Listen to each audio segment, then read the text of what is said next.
Life అనేది ఒక game. దాన్ని ఎలా ఆడాలో తెలిస్తే లైఫ్ లాంగ్ హ్యాపీగా ఆడుతూ గడిపేయచ్చు.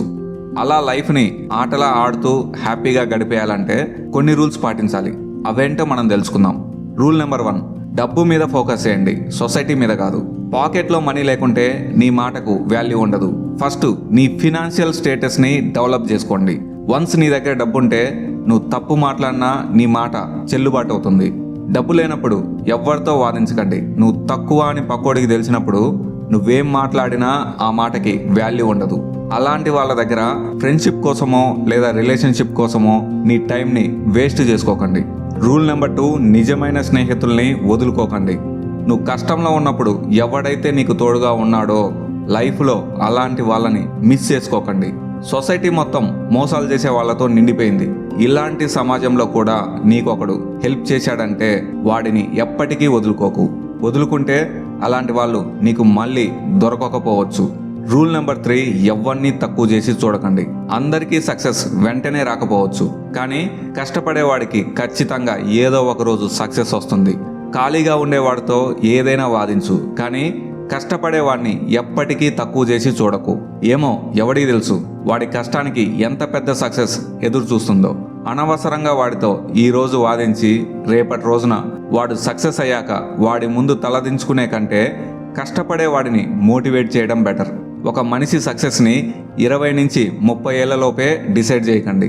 40 సంవత్సరాలు వచ్చే వరకు ఎవ్వడిని తక్కువ అంచనా వేయకండి. పెద్ద సక్సెస్లు కొట్టడానికి కొంచెం ఎక్కువ టైం పడుతుంది. అనవసరంగా పక్క వాళ్ళ సక్సెస్ల గురించి మాట్లాడకండి. రూల్ నెంబర్ 4, పొరపాటున కూడా చెడ్డ వాళ్ళతో స్నేహం చేయకండి.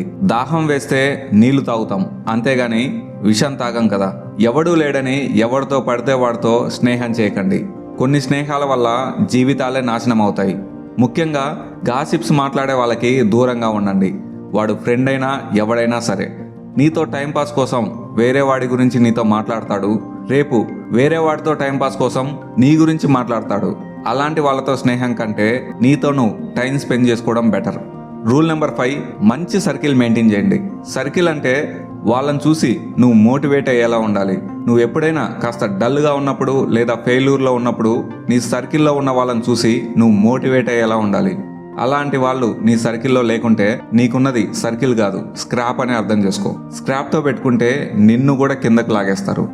రూల్ నెంబర్ 6, ఏ పనైనా ఒంటరిగా చేయడం అలవాటు చేసుకోండి. బరువు తక్కువ ఉంటేనే ఎక్కువ ఎత్తు ఎగరగలం. ఒంటరిగా తీసుకునే నిర్ణయాలే ఇంప్లిమెంట్ చేయగలం. గ్రూపుగా నిర్ణయాలు తీసుకుంటే ఒక్కొక్కరికి ఒక్కో ఒపీనియన్ ఉంటుంది. నలుగురిలో ఒక్కడైనా నీ పనికి అడ్డం పడవచ్చు, లేదా నీ పని డిలే అవ్వచ్చు. ఒంటరిగా పని చేసుకునే వాడికే స్టామినా ఎక్కువ ఉంటుంది. అలాంటి వాళ్ళను కలవండి, కొత్త విషయాలు నేర్చుకోండి. కష్టమైనా సరే నీ పని నువ్వే చేసుకో, ఎవ్వడి మీద డిపెండ్ అవ్వద్దు. ఫ్రెండ్స్, వీడియో నచ్చినట్లయితే లైక్ చేయండి, కామెంట్ చేయండి, నచ్చిన వాళ్ళకి షేర్ చేయండి. మన ఛానల్ని కొత్తగా చూస్తున్నట్లయితే సబ్స్క్రైబ్ చేయండి. ఇలాంటి మరిన్ని వీడియోస్ కోసం నోటిఫికేషన్ని ఆన్లో పెట్టుకోండి.